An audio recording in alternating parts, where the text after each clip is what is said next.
की आपण जे मनामध्ये विचार करतो आणि त्या दृष्टीने जी पावलं उचलतो ते तुमच्या आयुष्यात आणून देण्याचं काम लॉ ऑफ अट्रॅक्शन करतं. एक मुद्दा येतो समजा की काही लोकांचं असं म्हणणं असेल की एका साईडला तुम्ही सांगताय की विश्वास ठेवायचा की मला ती गोष्ट मिळेलच, आणि दुसऱ्या साईडला म्हणताय की ती गोष्ट डिटॅच करायची की म्हणजे नाही मिळालं तरी चालेल. मग हे कसं बॅलन्स करायचं? रिस्क घेतल्याशिवाय सुद्धा होत नाही, हे पण होऊ शकतं. प्रॉब्लेम्सवर लक्ष देण्याच्या ऐवजी एनर्जी वाढवण्यावर लक्ष द्या. Don't solve your problems, increase your energy. आनंदी असताना तुम्ही जर लिहिला तर ते तुमच्या आयुष्यात पटकन होणं जास्त शक्य आहे. माइंड प्रोग्रामिंग हे जबरदस्त विषय आहे. फक्त तेवढ्या गोष्टीवर पण आयुष्यात सगळ्या गोष्टी होऊ शकतात. की मी म्हटलं म्हणून मला उद्या सगळ्या गोष्टी मिळणार आहेत का? नाही मिळणार आहे. आपण एखादी गोष्ट देवाला मागितली तर देव काय 2 मिनिटात आणून देत नाही. त्याच्यासाठी तुम्ही काय करता हे बघतोच की, म्हणजे असं होतच की. बरं, याच्यामध्ये काय सायन्स आहे की समजा आपण एखादी गोष्ट स्क्रिप्टिंग केली की ती खरंच आपल्या आयुष्यात घडते? याच्यामागे असं काही सायन्स वगैरे आहे का? लॉजिक काय आहे याचं? तर आजच्या एपिसोडचे आपले गेस्ट आहेत माधुरी बोंद्रे रहाळकर. तर माधुरीजी, वेलकम या पॉडकास्टमध्ये. Yes, thank you. धन्यवाद, मनापासून धन्यवाद परत एकदा मला चान्स दिल्यासाठी, इथे येऊन बोलण्यासाठी. कारण ह्याच गोष्टींनी इम्पॅक्ट वाढतो, गोष्टी बदलतात प्रत्येकाच्या आयुष्यामध्ये. त्यामुळे मनापासून धन्यवाद. येस, आणि मलाही मजा येईल कारण आपल्याला दरवेळेस मजा येते या पॉडकास्टमध्ये. येस, तर सगळ्यात आधी लॉ ऑफ अट्रॅक्शन काय असतं हे ज्या लोकांना माहिती नाही त्यांना थोडंसं नीट समजून सांगा, आणि त्याच्या कुठल्या कुठल्या टेक्निक्स आहेत. Okay, yes. तर लॉ ऑफ अट्रॅक्शन म्हणजे ॲक्च्युली म्हणायचं तर फिजिक्सचा कॉन्सेप्ट, पण आपल्या आयुष्याशी निगडीत आहे. तो खूप आयुष्याशी निगडीत आहे. म्हणजे प्रत्येकाच्या आयुष्यात तो काम करतच असतो. कसा? तर एनर्जी तयार करता येत नाही, ती नष्टही करता येत नाही, ती एका फॉर्ममधून दुसऱ्या फॉर्ममध्ये जाते. तर ही एनर्जी सोप्या भाषेत म्हणजे आपल्या आत्म्यात असते. आत्मा शरीर बदलतं, तो सेमच असतो आणि सगळ्यांकडे सेम असतो. सो एनर्जी इज एव्हरीवेअर सेमच आहे एनर्जी. सो ती जर आपण आपल्या पद्धतीने वापरली, चांगल्या पद्धतीने वापरली, तर आपल्याला हवे ते रिझल्ट घेता येणं शक्य आहे. हे लॉ ऑफ अट्रॅक्शनने सांगितलं. म्हणजे लाईक अट्रॅक्ट लाईक्स हे एक्झाम्पल आहे त्यातलं, की जरा बरं मला जे हवं आहे ते मी माझ्या मनामध्ये विचार केला तर ती गोष्ट कुठून तरी मला समोर येते. एकदम छोटंसं आणि सिम्पल एक्झाम्पल असं, आपण एखाद्या लग्न कार्यक्रमात वगैरे गेलोय आणि आपल्याला गप्पा मारायच्या आहेत, तर बायकांच्या टिपिकल हे होतात की कुठेतरी गॉसिप चालू झालं की आपल्यासारखं करतायत म्हणून तिथे जाऊन गप्पा असं सुरू होतं. So this is like attract likes असा सोप्यात सोपा हे त्याचा असा आहे की आपल्याला इंटरेस्टिंग गोष्टी जिथे वाटतात तिथे आपण जातो बोलायला. सो लॉ ऑफ अट्रॅक्शन तसंच काम करत असतं आपल्या आयुष्यामध्ये, की आपण जे मनामध्ये विचार करतो आणि त्या दृष्टीने जी पावलं उचलतो ते तुमच्या आयुष्यात आणून देण्याचं काम लॉ ऑफ अट्रॅक्शन करतं. म्हणजे अट्रॅक्शन म्हणजे काय तर काहीतरी मनात विचार केला आहे आणि ती गोष्ट तुमच्याकडे समोरून आली आहे, यालाच अट्रॅक्शन असं म्हणतो. तर त्याचे 5 स्टेप्स आहेत. विचार करायचा, आस्क म्हणजे आपण विचारलं मनातल्या मनात, ते युनिव्हर्सला बेसिकली मागितलं. पण ते कनेक्शनच असतं, प्रत्येकाचंच असतं. फक्त निगेटिव्हिटी जास्त असली की ते थोडं अवघड होतं.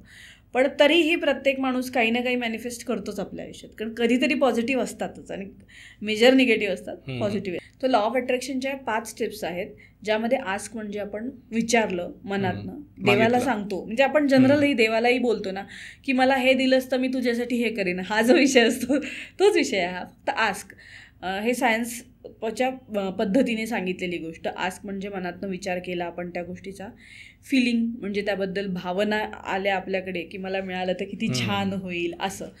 त्याच्यानंतर विश्वास ठेवला, ती गोष्ट मी करू शकते यावर विश्वास ठेवला. त्यानंतर ॲक्शन घेतली, म्हणजे त्याच्यावर काम केलं आणि ती मग आपोआप आपल्याला रिसीव्ह होते. हे स्टेप वाईज प्रोसेस आहे लॉ ऑफ अट्रॅक्शनची. ओके, तर परत एकदा रिपीट करतो. सगळ्यात आधी आस्क म्हणजे मागायचं, त्याच्यानंतर सेकंड स्टेप म्हणजे फिलिंग्स, की म्हणजे थोड्याशा फिलिंग्स आणायच्या त्याच्याबद्दल. बरोबर. त्याच्यानंतर बिलीफ करायचा, म्हणजे असा विश्वास ठेवायचा की ती गोष्ट मला मिळेल. त्याच्यानंतर ॲक्शन म्हणजे त्या हिशोबाने ॲक्शन घ्यायच्या, आणि सगळ्यात शेवटी रिसीव्ह म्हणजे ते आपल्याला मिळेल. Okay okay. सो या पद्धतीने लॉ ऑफ अट्रॅक्शन ॲक्च्युली काम करतो. तर प्रत्येकच गोष्टीत करतो. म्हणजे हेल्थ असू दे, रिलेशनशिप असू दे, करिअर असू दे, पैसा असू दे, कुठेही मला पैसे हवे आहेत असा तुम्ही विचार केला, देवाला मागितलं मला 5 लाख रुपये हवे आहेत, तर फिलिंग आणायला पाहिजे. फिलिंग कशी आणायची?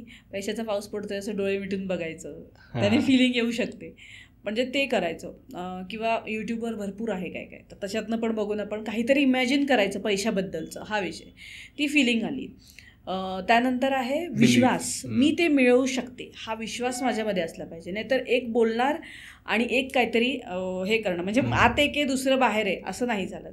तर विश्वासही असला पाहिजे की मी हे करू शकते. तो विश्वास झाला ॲक्शन. मग ते मिळवण्यासाठी मला समोरून अपॉर्च्युनिटीज यायला सुरुवात होतात. म्हणजे कोणीतरी येतं, मग तुम्ही मला हे करून द्याल का, म्हणजे तुमच्या कामाशी रिलेटेड काहीतरी अपॉर्च्युनिटी समोरनं येते. बरोबर. माझ्या कोचिंगच्या रिलेटेड म्हणायचं झालं तर क्लायंट्स येतात, आपोआप येतात, आउट ऑफ नोवेअर येतात. तुमच्या ह्याच्यात म्हणायचं झालं तर पॉडकास्टसाठी लोक तुमच्याकडे गेस्ट जास्त येतील. बिझनेसमध्ये म्हणायचं झालं तर कस्टमर्स जास्त येतील.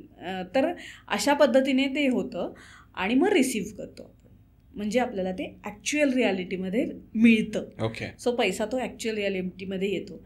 याचं एक बेस्ट एक्झाम्पल म्हणून मी रिसेंटली लिहिलं आहे, I have 10 lakhs rupees extra in my account. हे कंटिन्युअसली रिपीट करायचं. I can see the difference. म्हणजे त्या गोष्टी हळूहळू तिथे यायला सुरुवात झाली आहे.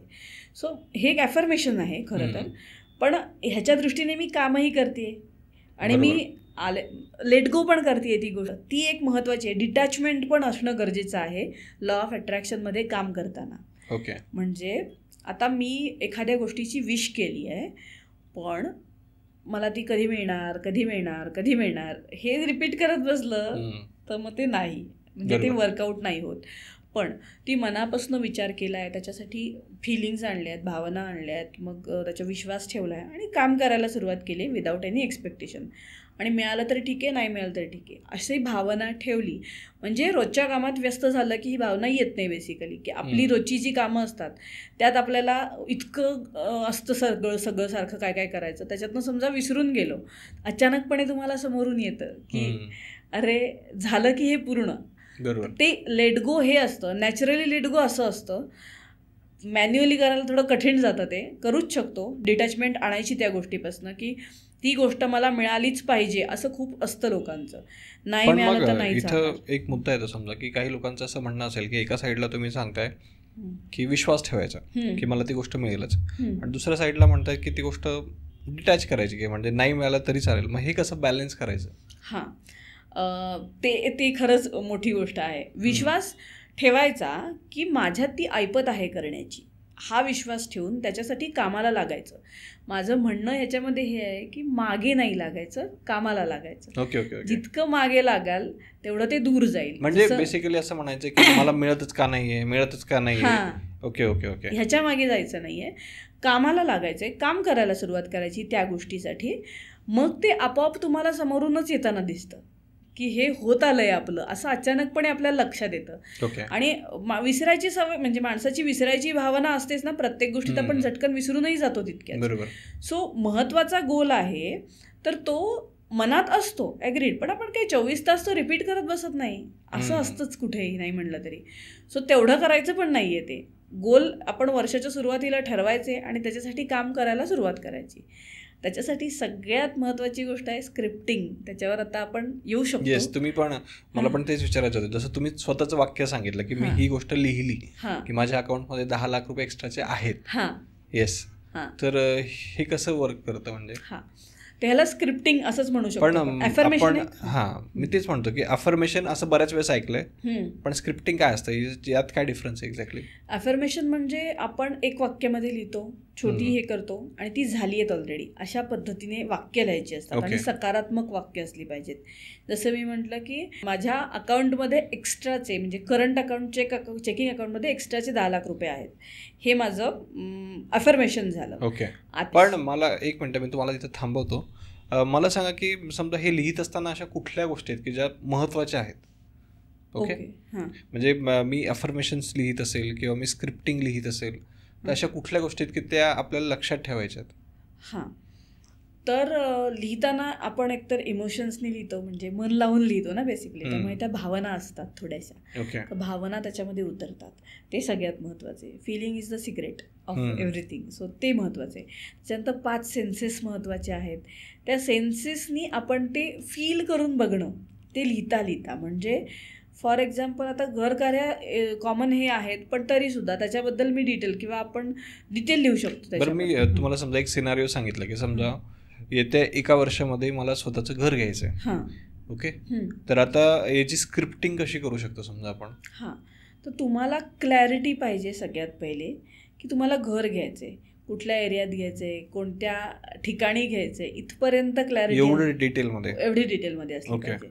आणि म्हणजे त्याच्यामध्ये इतकं डिटेल असलं पाहिजे, कुठे पाहिजे, कोणत्या मजल्यावर पाहिजे, बंगला हवा आहे का फ्लॅट हवा आहे, किती रूम्सचं हवं आहे, किती स्क्वेअर फीटचं हवं आहे, त्याच्यात कुठे कोणती रूम हवी आहे, केवढा हॉल पाहिजे, केवढी बेडरूम पाहिजे, किती बेडरूम्स हव्यात, बाथरूम्स कशी आणि कुठे असली पाहिजेत, डेकोरेशनसाठी तुम्ही काय लावणार आहात आणि कुठे लावणार आहात, तुम्हाला कसं डेकोरेशन करायचंय घरामध्ये, म्हणजे निबंध लिहायचा आहे आपल्याला. एक्झॅक्टली, निबंध सोपं आहे. पण इतकं डिटेलमध्ये लिहिलं, त्याला डेट लिहिली आणि काम करायला सुरुवात केलं.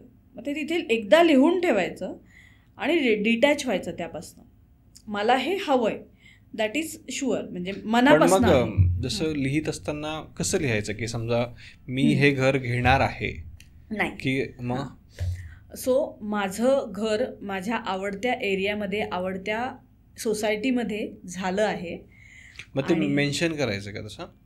ओके, नाव नाही, पण आवडतं घर आणि आवडती सोसायटी. ओके, नाव असं पर्टिक्युलर देऊन नाही ठेवायचं, कोणत्याच गोष्टीला नाव द्यायची नाहीत आपण. म्हणजे ह्या सोसायटीमध्येच व्हायला पाहिजे, इमॅजिनेशन मध्ये चालेल, पण ते नाव घेत बसायचं नाही त्या गोष्टीचं की इथेच झालं पाहिजे आणि असंच झालं पाहिजे. पण मग आवडते म्हणू शकतो की? हो, आवडत्याच. म्हणूनच मी म्हणलं की आवडत्या सोसायटीमध्ये, आवडत्या ठिकाणी, आणि मग एवढ्या फ्लोअरला, म्हणजे ती फ्लोअरचं नाव घेऊ शकतो आपण, 5वा 6वा 7वा काय, किंवा पहिला 2रा what ever it is. So तसं इमॅजिनेशन पण होतं आपल्याला, ते लिहिता लिहिता सुद्धा ते होत असतं की असं असं असेल, कारण स्वप्न असतं ना प्रत्येकाचं. ते स्वप्न म्हणजे आपण ते पाहतोच. आता आणखी एक सिम्पल गोष्ट मी प्रत्येक वेळी सेशनमध्ये सांगते, सगळ्यात पहिले माणूस इमॅजिनच करतो, कोणतंही वाक्य इमॅजिनच होतं. तर माझं घर झालं आहे, घर म्हणल्यावर लगेच इमॅजिन तुम्हालाही आत्ता घर झालं असेल कुठचं तरी. So he by default programming आहे, जिथे आपण आधी व्हिज्युअल करतो आणि मग आपण त्याच्यावर विचार करायला लागतो. सो ही मुळातली प्रोग्रामिंग आहे आपली. तर आता मी घर घेतलं आहे माझ्या आवडत्या ठिकाणी, ह्या फ्लोअरवर, 11व्या फ्लोअरवर, 10व्या, असं आपण तुम्हाला जो हवा तो फ्लोअर लिहू शकता. बंगला घेतला आहे तर एवढ्या स्क्वेअर फीटचा. फ्लॅटही असेल तर तो 5000 स्क्वेअर फीटचा पण फ्लॅट असतात, म्हणजे डिपेंड करतं. तर तसे स्क्वेअर फीटमध्ये माझा फ्लॅट आहे. मग त्यात काय किती डिटेल्स हवेत, कुठे काय हवं, हे इतकं डिटेलमध्ये लिहायचं की माझा हॉल खूप मोठा आहे, मला जसा हवा तसा, म्हणजे जे काही आपल्याला हवंय ते व्यवस्थित असं डिस्क्राईब करायचं. ओके. आणि वर्षाच्या या दिवशी म्हणजे मी राहायला गेले, टार्गेट पण, डेडलाईन पण लिहायची, डेट लिहायची. ओके. आणि त्या दृष्टीने प्रयत्न करायला सुरुवात करायची. ओके. आणि एक गोष्ट तुम्ही मध्ये बोलले होते की 5 सेन्सेसचं काहीतरी बोलले होते, ते काय? ते 5 सेन्सेस म्हणजे आपले डोळे, म्हणजेच फिलिंग, डोळ्यांनी बघतो आपण घर आपलं तसं, कानाने ऐकतो, स्मेल, टेस्ट आणि फील, हे 5 सेन्सेस आहेत. ह्या सेन्सेसमधनं आपण त्या गोष्टी आपल्या घराच्या मधल्या फील करू शकलो तर ते लवकर आपल्याला मिळतं, कारण सेन्सेस खूप महत्त्वाचे आहेत. सेन्स आपल्याला लवकर. आता याचं एक्झाम्पल कसं लिहायचं समजा की? तर त्याच्यासाठी असं की आता घर कुठे आहे हे आपण पाहूनच हे होणार, म्हणजे दृश्य कसं आहे, आजूबाजूला आवाज म्हणजे काय असू शकतात, पक्ष्यांचे असतात का काय, हे आपल्याला साधारण कळतात आपल्याला कुठे घर आहे म्हणलं. फील म्हणजे हात लावून बघणे, असं इन शॉर्ट असतं. कुठे आहे म्हणल्यावर हे सुद्धा त्याच्याबरोबरच येतं. स्मेल म्हणजे आपल्याला आपल्या आजूबाजूच्या ह्याच्यामध्ये किंवा घरामध्ये कशा प्रकारचा स्मेल एक्सपेक्टेड आहे, तो आपण चांगला हे अनुभव घेऊच शकतो त्याचा, असं. आणि त्यानंतर मी म्हणजे याचं एक्झाम्पल समजा मला कसं सुचतंय मी तुम्हाला सांगतो की सगळ्यात पहिले म्हणजे की डोळ्यांचा वापर. तर मी असं इमॅजिन करू शकतो की माझं घर किती रूमचं आहे, ओके, कुठल्या भिंतीवर कुठला कलर दिलेला आहे, हॉलला कुठला कलर दिलेला आहे, बेडरूमला कुठला कलर दिलेला आहे, हे आपण डोळ्यांनी इमॅजिन करू शकतो की म्हणजे डोळ्यांचा वापर तिथे करू शकतो. दुसरी गोष्ट म्हणजे की स्मेल बद्दल जर बोललं तर आपण असं इमॅजिन करू शकतो की आपण आपला देव्हारा कुठं ठेवलेला आहे आणि तिथून धूपचा वास आपल्याला येतोय. ओके, हा खूप चांगला एक्झाम्पल दिलं. त्याच्यानंतर जर फील जर करायचं असेल तर आपण असं इमॅजिन करू शकतो की आपण हॉलमध्ये एखाद्या आपल्या आवडत्या रंगाच्या सोफ्यावरती बसलेलो आहे, एकदम कम्फर्टेबल आहे आणि अगदी येस त्याने आपण फील करू शकतो. ओके, आणखी काय राहिलं? टेस्ट. तर आपण सोफ्यावरती आरामात बसलेलो आहे आणि आईने काहीतरी मस्त खायला आपल्याला आणलेलं आहे, समजा मोदक आणलेले आहेत आणि आपण आनंदाने आपल्या स्वतःच्या घरात आवडत्या रंगावरती सोफ्यावरती बसून ते मोदक खातोय, असं काहीतरी पिक्चर इमॅजिन करतो. बरोबर, अगदी खरंय खरंय. हे असंच असणं एक्सपेक्टेड आहे. म्हणजे इतकं डिटेलमध्ये तुम्ही इमॅजिन केलं तर ते तसंच्या तसं सगळंच्या सगळं तसंच्या तसं होतं. ओके, आता ह्या बाबतीत मीही केलेलं आहे मॅनिफेस्ट. मला तुमची स्टोरी ऐकायची. हो, तर माझ्या नवऱ्याच्याच मिळाला आहे त्याच्या बाबतीतली स्टोरी. असं म्हणजे मला खूप गोष्टी क्लिअर होत्या की मला काय हवंय आणि काय नकोय. काय ॲडजस्ट करायला लागलं तर मी काय ॲडजस्ट करेन, मला काय गुण हवे आहेत, कसा दिसायला हवा आहे, किती उंची हवी आहे, कसं घर हवं आहे, घरात किती लोक हवी आहेत, किती भावंड हवी आहेत, इतकं स्पेसिफिक तर तसंच तसं आहे सगळं. अगदी तसंच तसं आहे माझं. काहीच हे नाही आहे. म्हणजे समजून घेणं म्हणजे ही एक त्यातली क्वालिटी असू शकते. तर ते माझ्या बाबतीत ते माझं सगळं क्लिअर इमॅजिनेशन होतं, सगळ्या गोष्टीत क्लॅरिटी होती आणि तसंच्या तसं त्याच्या त्यावेळेला असं झालेलं आहे. अजून एक एक्झाम्पल द्यायचं झालं तर जॉबच्या बाबतीत. मी TCS सोडली, मला HCLमध्ये म्हणजे मला इमॅजिन होतं की मला मिळणार जॉब, डोक्यात होतं. त्याच्यानंतर मी HCLचा इंटरव्ह्यू देऊन आले. त्यानंतर म्हणजे मी ऑक्टोबरमध्ये इंटरव्ह्यू दिला होता, एंडिंगला साधारण असा, आणि मग माझ्या डोक्यात हे होतं की 8 नोव्हेंबरला माझं ऑफर लेटर येणार. हे मी इमॅजिन केलं. तो माझा बर्थडे असतो आणि त्या दिवशी बरोबर 7ला रात्री 12 वाजता मला ऑफर लेटर आलेलं आहे. इतकं परफेक्ट. हो, इतकं परफेक्ट आलंय. म्हणजे इतकं असतं ते. I was also amazed. मी एवढा इमॅजिन केलं आणि ते तसं झालं. तेव्हा मला या गोष्टी इतक्या माहिती नव्हत्या. मला आता ते झालं की मी ते इमॅजिन केलं होतं. माझा बर्थडे पण होता, माझं लग्नही ठरलं होतं आणि माझं ऑफर लेटरही आलं होतं. तर माझा नवरा पण आला होता आमच्या घरी. मग ते सगळ्याच 12 वाजता म्हणजे असं ते सगळं होतं. पण ती इतकी म्हणजे जसंच्या तसं होतं सेम, पण तशा भावना असल्या पाहिजेत त्याच्या मागे. मला ते मनापासून होतं की माझं ऑफर लेटर येणार, काही झालं तरी येणार, असं ते होतं मनामधनं. त्यामुळे ते त्यावेळी होऊन गेलं आणि मनापासून जॉबही हवा होता. माझ्या रिस्कवर मी सगळ्या गोष्टी पहिल्यापासूनच करत आले. रिस्क घेणं हे आहेच, रिस्क घेतल्याशिवाय सुद्धा होत नाही हे पण होऊ शकते. पण ते केलं होतं आणि फक्त इमॅजिनेशनच्या ह्याच्यावर मला त्या गोष्टी आल्या होत्या, मिळाल्या होत्या सगळ्याच्या सगळ्या. असं खूप गोष्टी आहेत, मी 1-2 सांगितल्या आता तुम्हाला. तर म्हणजे लिस्ट अनएंडिंग आहे म्हणून. ओके, म्हणजे आज तुम्ही लोकांना लॉ ऑफ अट्रॅक्शन शिकवता, ते स्वतःच्या लाईफमध्ये कसं इम्प्लिमेंट करायचं ते शिकवता, पण त्याआधी तुम्ही स्वतः ते इम्प्लिमेंट केलेलं आहे. असं नाही की तुम्ही पुस्तकी नॉलेज शिकवताय का काय, तसं नाहीये. नाही, सगळं अगदी भरपूर मोठ्या मोठ्या गोष्टी सुद्धा हव्या तशा झाल्या आहेत. छोट्या छोट्या रोजच होत असतात, तर मोठ्याही होतात. फक्त प्रयत्न करावे लागतात त्या दृष्टीने. आणि काही वेळा अगदी क्वचित कोणाच्या आयुष्यात नाहीच झाल्या तर त्याच्यापेक्षा छान होतं काहीतरी. म्हणजे universe has a plan for you आणि ते सगळ्यात बेस्ट असतं जर थोडंसं बदललं काही. कारण 80% of our life is we can, म्हणजे आपण ते करू शकतो. 20% कुठेतरी कर्म असतो आणि तुमची पॉझिटिव्हिटी खूप मोठ्या लेवलची असते तर कर्म पण बाजूला पडतं, आपण जे ठरवतो ते होतं. पण ते खूप रेअर असतं म्हणून मग त्याबद्दल म्हणू शकत नाही. पण 80% ऑफ लाईफ हे आपल्याच हातात असते.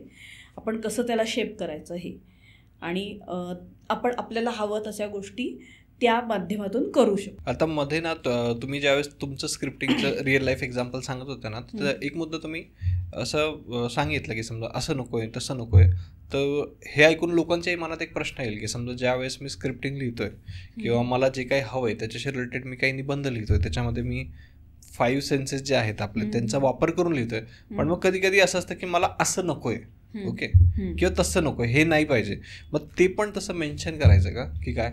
नाही, मेन मुद्दा आपल्याला हाच आहे की आपल्याला जे हवं आहे तिथेच फक्त फोकस असला पाहिजे आणि फक्त तिथेच असला पाहिजे. जे नाही आहे ते आपोआप व्हॅनिश होतं, जे नको आहे ते आपोआप निघून जातं आपल्या आयुष्यातनं. कारण आपण जे हवं आहे त्याच्याकडे कॉन्सन्ट्रेट करत असतो आणि जे नको आहे असं वाटतं ते पण चांगलं व्हायला लागतं. जेव्हा तुमची एनर्जी होते ना, वाढते ना, तर तेव्हा तुमच्या आयुष्यामध्ये सगळीकडनं सकारात्मकताच दिसायला लागते. फॉर एक्झाम्पलच द्यायचं झालं तर सेलिब्रिटीजचं एक्झाम्पल घ्या ना. म्हणजे तो माणूस, म्हणजे सेलिब्रिटी लोक जेव्हा एकदम बेसिक असतात तेव्हा त्यांना कोणच विचारत नाही आहे आणि ते जेव्हा एकदम फेमस होऊन जातात तेव्हा सगळीकडनं त्यांना घेरलं जातं, कॉम्प्लिमेंट केलं जातं. तर या ह्याच्यामध्ये सुद्धा आपण ते रिलेट करू शकतो कदाचित, की बाबा आपण कोणी नसताना आपल्याला कोणी काही हे करत नसतं, पण आपण असताना आपल्याला सगळे लोक रेज करत असतात की बाबा हो बाबा हा कोणीतरी मोठा माणूस आहे असं. मग इथेच ते प्रूव्ह होतं की आयुष्यात तुम्ही जेवढ्या चांगल्या गोष्टीवर कॉन्सन्ट्रेट कराल, फोकस कराल, लक्ष द्याल, तीच गोष्ट तुमच्या आयुष्यात तशीच पद्धतीमध्ये खरी येते. म्हणून प्रॉब्लेम्सवर लक्ष देण्याच्या ऐवजी एनर्जी वाढवण्यावर लक्ष द्या. Don't solve your problems, increase your energy, असे माझे मेंटर्स.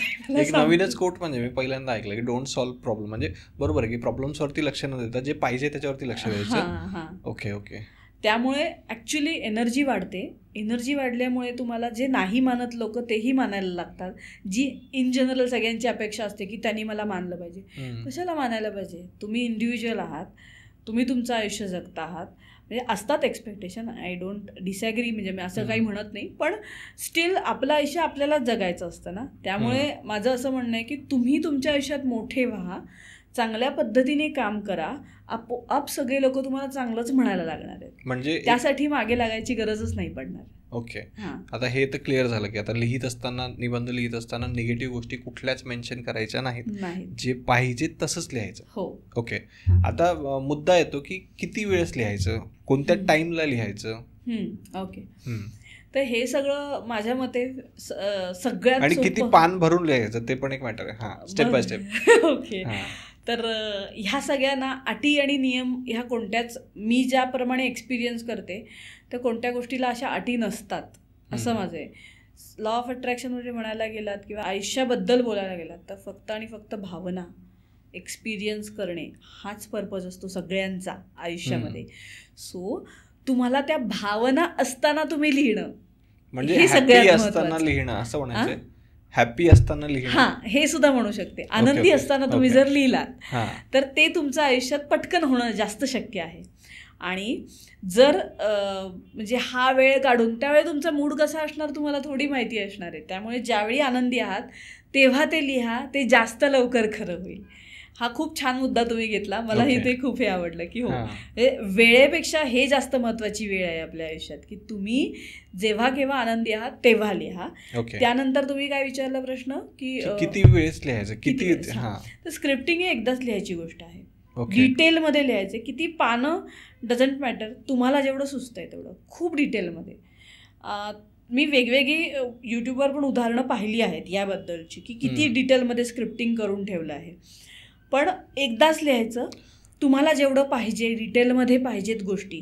म्हणजे आता तुमच्या आयुष्यात आज माझा पॉडकास्ट झाला याच्याबद्दलचं जर मी म्हणलं तर मी जुलैमध्ये लिहून ठेवलंय की माझे पॉडकास्ट झालेत, तेव्हा लिहिलंय.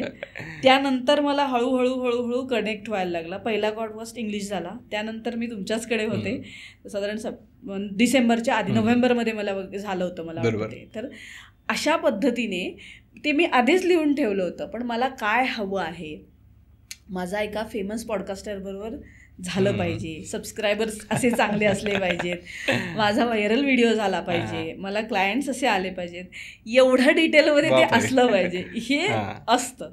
हे जर लिहिलं असेल तर तसंच्या तसं होतं खरं. आणि मी हेच इमॅजिन करत असते कंटिन्युअसली. माझे इंस्टाग्राम फॉलोअर एवढे झालेत, फेसबुक एवढे झालेत, हे असं झालंय ते. हे मी कंटिन्युअसली रिपीटही करत असते, तोंडाने सुद्धा बोलत असते आणि एकदा लिहूनही ठेवलेलं असतं सगळीकडे. पण मग इथं असं येतं की समजा आता काही लोक म्हणतात सकाळी केलं पाहिजे, संध्याकाळी केलं पाहिजे, पण तुमच्या सांगण्यातून असं येतं की तुम्ही त्या झोनमध्येच असले पाहिजे. ओके. कारण चांगलं आहे ना, चांगलं होतं आयुष्यामध्ये, तर मग म्हणजे सकाळ संध्याकाळपेक्षा सुद्धा मी म्हणेन दिवसभरात राहता आलं तर काय वाईट आहे त्याच्यामध्ये. बरोबर, फायदाच आहे, तोटा तर ह्याच्यातनं काही होणार नाहीये. मग आनंदी, एकतर आनंदी राहणं हे सगळ्यात महत्वाची गोष्ट आहे, ते राहता आलं पाहिजे. हल्ली लोकांच्या चेहऱ्यावर हसणं पण नसतं, म्हणजे सिरियसली म्हणायचं झालं तर हसणं पण एक महत्वाची. त्याच्यामागे सायन्स आहे मोठं. डोपामिन क्रिएट होतं आणि असं केमिकल्स रिलीज होतात आणि त्याच्यामुळे गोष्टी चांगल्या होतात आपल्या आयुष्यामध्ये. आपण खूप आनंदी राहतो, आपल्या आयुष्यामध्ये जे पाहिजे ते होतं. रोग बरे होतात हसल्याने, हे सुद्धा आहे. खळखळून हसल्याने, हे प्रूफ आहेत, सायंटिफिक प्रूफ आहेत लोकांची की मी बरा झालो 15-15 मिनिटं हसल्याने. इतकं म्हणजे थोडा थोडा फरक, झोप चांगली लागली एका माणसाला, असं मी एका ठिकाणी गोष्ट ऐकली होती त्याची. सो अशा पद्धतीने जर एवढा फरक पडत असेल तर व्हाय नॉट असं मी म्हणते की जर आपल्या आयुष्यामध्ये बदल होणार असेल तर चांगले बदल करायला काहीच हरकत नाही. 1% चेंज रोज करा, खूप नाही करायचंय, छोटासा बदल आयुष्यामधल्या रोजच्या ऍक्टिव्हिटीमध्ये छोटासा बदल करायचा आहे, तेवढा करू शकतो. 365 डेजमध्ये 365% बदल होणार आहे. म्हणजे इमॅजिन. पण ती कन्सिस्टन्सी येणं हाच तर मोठा विषय आहे. ते आहे, सगळं कळतं पण वळत नाही. पण ते तेवढं आहे की जर आपल्याला आपलं आयुष्य बदलायचं आहे तर या गोष्टी विचारपूर्वक कराव्याच लागतील. हो अगदी. म्हणजे जसं आपण वजन कमी करायचं असेल तर कसं रोज थोडं थोडं थोडं एक्सरसाइज करतो तसं या गोष्टी पण इम्प्लिमेंट कराव्या लागतील. कारण माइंडसेट जर आपला चेंज झाला तर ऑटोमॅटिकली सगळ्याच गोष्टी चेंज होतात. आणि त्याच्यावर बिलीव्ह केला की अजून चेंज होतं. वजन चेंज होणं मला आठवलं, फक्त विश्वास पण असला पाहिजे त्याच्यावर. डाएट, एक्सरसाइज आणि मनामधनं जास्त असणं. माइंड प्रोग्रामिंग हे जबरदस्त विषय आहे. फक्त तेवढ्या गोष्टीवर पण आयुष्यात सगळ्या गोष्टी होऊ शकतात. वजनाचं पण मी रिसेंटली केलंय म्हणून मी म्हणते की मी फक्त मनातनं जास्त फील केलं ते, तर बाकी सगळे आपोआपच झालंय. त्याच्यासाठी एफर्ट्स फार घ्यावे लागले नाहीयेत. मी खूप एक्सरसाइज करते असंही नाही, खूप डाएट करते असंही नाही. मला जे खायचं ते खाऊनच मी वजन कमी करते. सो आणि ते होतंय. सो बेसिकली मनापासून इच्छा हेच सगळ्यात बरोबर आहे ना की काही लोक दिवसभर खातात म्हणजे बरंच खातात पण तरी ते फिट असतात, त्यांची बॉडी त्या हिशोबाने वर्क करते. पण इथं मला एक स्क्रिप्टिंगच्याच बाबतीत आणखी एक प्रश्न आला की समजा तुम्ही सांगितलं की आपल्याला आयुष्यात जे हवंय ते आपण व्यवस्थित विचार करून लिहायचं, बरोबर. पण जर समजा मला भरपूर गोष्टी हव्यात, म्हणजे ऍट अ टाइम मला 4-5 गोष्टी पाहिजे, एक लिहायची. ओके, एका वेळी एक लिहायची. कारण काय कन्फ्युजन करून परत ह्याच्यामधनं लोकांना काय होणार, कन्फ्युजन होणार.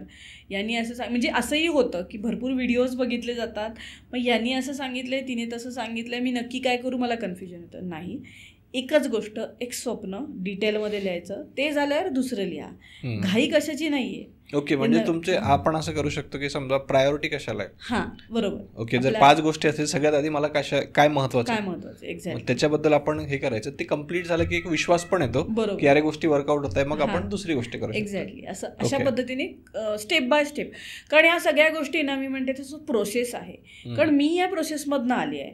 आधी माझ्या नकळत व्हायची मॅनिफेस्टेशन, आता कळायला लागल्यापासून सगळी प्रोसेस आहे हे समजायला लागलं की मी म्हटलं म्हणून मला उद्या सगळ्या गोष्टी मिळणार आहेत का, नाही मिळणार आहेत. 1 करोड कमवायचे तर थोडे दिवस तर घालवायला लागतात त्याच्यासाठी. म्हणजे असं एका मिनिटात मिळाले तर असं होत नाही.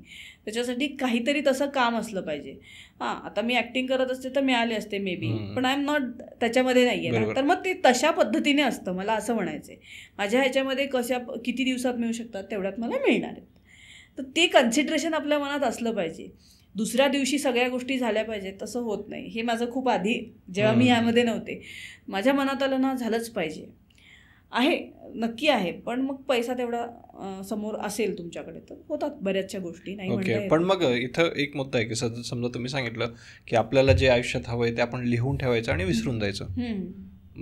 पण मग ते डिटॅचमेंट कसं करायचं, म्हणजे की होणार आहे याच्यावरती विश्वास कसा ठेवायचा. की समजा आता आपण हे भावनांनीच लिहिलेलं आहे ना, सो आपल्याला हवं आहे हे क्लिअर आहे.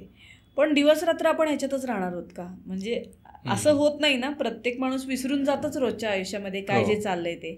मग तशी नॅचरल फ्रिक्वेन्सीमध्ये आपली जी कामं आहेत ती करायला लागायची. डिटॅचमेंट आपोआपच होऊन जाते त्याच्यातनं की मला ही गोष्ट हवी आहे, I am clear about that, खूप क्लॅरिटी आहे, सेट, ते झालं, आपला विषय संपला.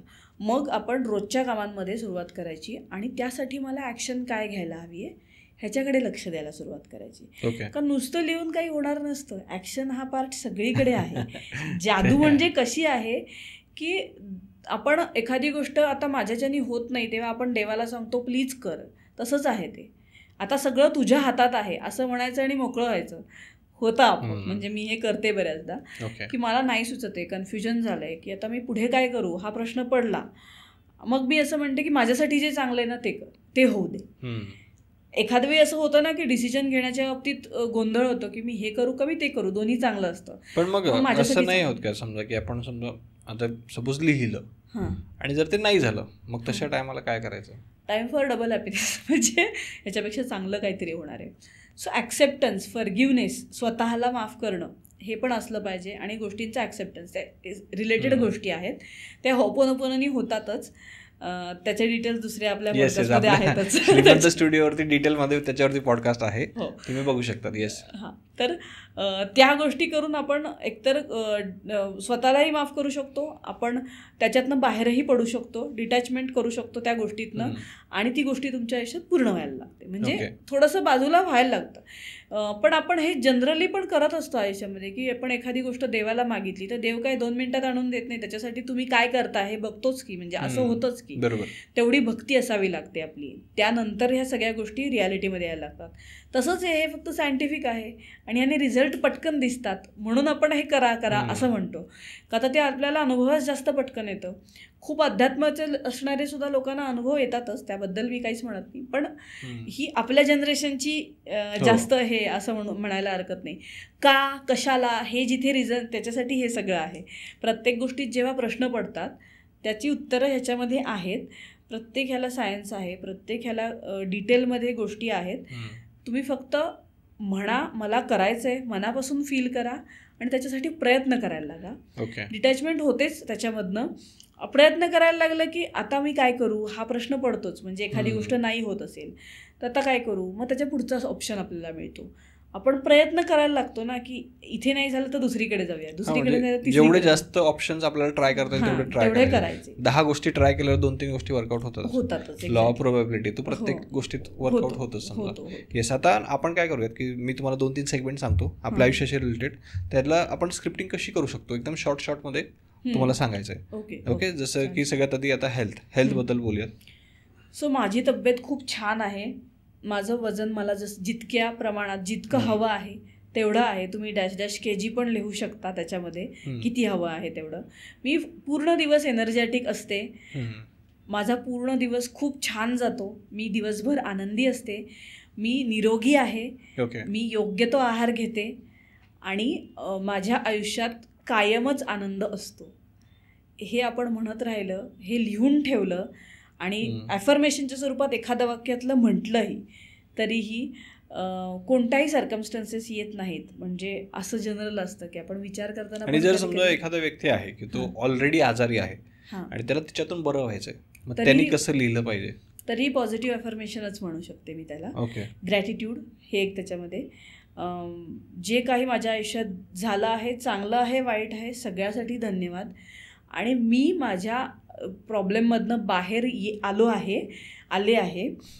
प्रॉब्लेम नाही म्हणायचं ॲक्च्युली तिथे. मी एकदम निरोगी झाले आहे. मी एकदम एनर्जेटिक फील करते आहे. मी माझं नॉर्मल आयुष्य जगायला लागले आहे आणि मी सगळं काही करू शकते. म्हणजे सगळं प्रेझेंट टेन्समध्ये लिहायचं आहे. हो. ओके. आणि ह्याचं सायंटिफिक पण मागे आहे की आपण जेव्हा आपल्या बॉडीमधल्या सेल्स, पेशी आहेत, 120 दिवसांनी बदलत असतात. तर आपल्या आधीच्या जर आजारी इलनेसमुळेच्या प्रोग्रामिंग झालं असेल, आपण जर त्याच्या उलटं सांगितलं आपल्या शरीराला, कंटिन्युअसली सांगत राहिलं, तर त्या नवीन येणाऱ्या पेशी चांगल्याच येतात. आणि आपण ते प्रोग्राम करतो. हे सायंटिफिक झालं त्याच्या मागचं. पण त्यामुळे ड्रास्टिक बदल होतात आणि हेल्थ एकदम चांगली होऊन जाते. हे खूप सायंटिफिक आहे. ह्याच्याबद्दलही बरंच ठिकाणी काय काय बोललेलं आहे, पुस्तकं आहेत, सगळं काही आहे ह्याच्यावर सुद्धा लिहिलेलं.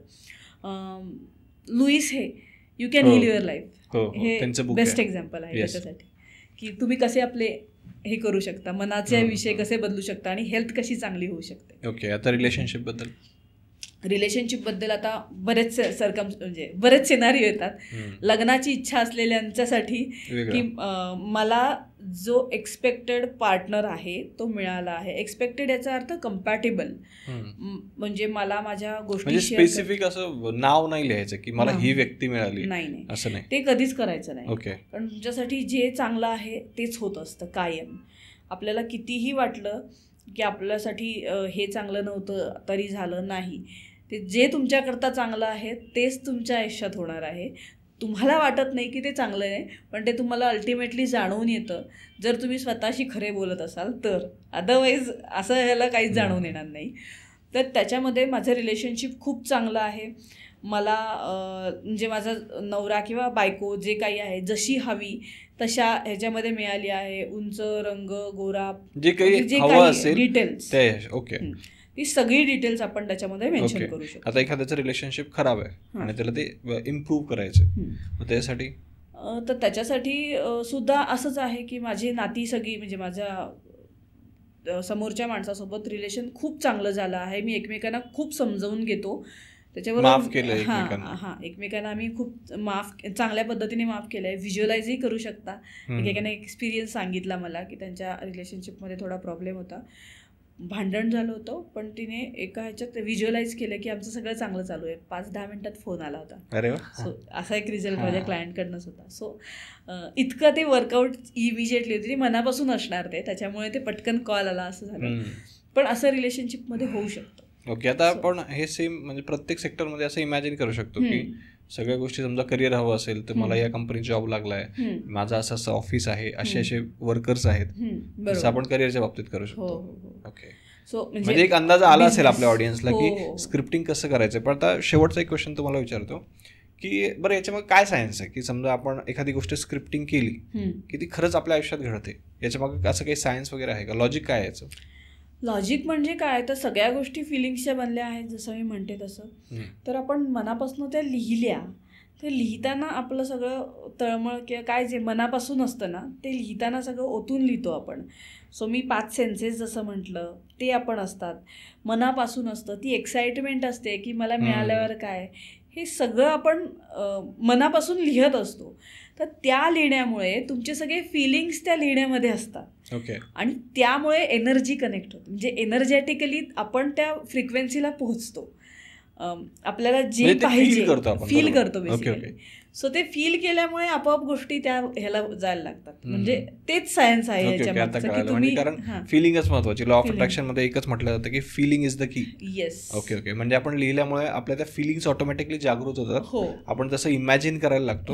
Okay okay okay. आणि घराच्या वगैरे बाबतीत लोकांना फिलिंग्स येऊ शकतात, कारण ते घ्यायचं असतं मनापासून, असं मला वाटतं. मटेरियल वर्ल्डमध्ये माणसाच्या बाबतीत थोडं कठीण असतं, कारण इगो प्रॉब्लेम असतो जरा. तो इगो ड्रॉप झाला की आयुष्यात सगळं सॉर्ट आहे, आणि तोच करणं महत्वाची गोष्ट आहे. आणि काही लोक तेच करत नाही. येस. तर thank you so much Madhuri ji once again. आज खूप छान पॉडकास्ट झाला आणि एकाच विषयावरती आपण खूप डिटेलमध्ये बोललोय. आता लोकांच्या अपेक्षा ऐकूयात, त्यांचे काय म्हणणं आहे ते एकदा कमेंट्समध्ये ऐकूयात आणि पुढे आपण तसं प्लॅन करूयात. ओके. नक्की. Thank you so much once again. Yes, thank you so much for inviting me. Thanks a lot.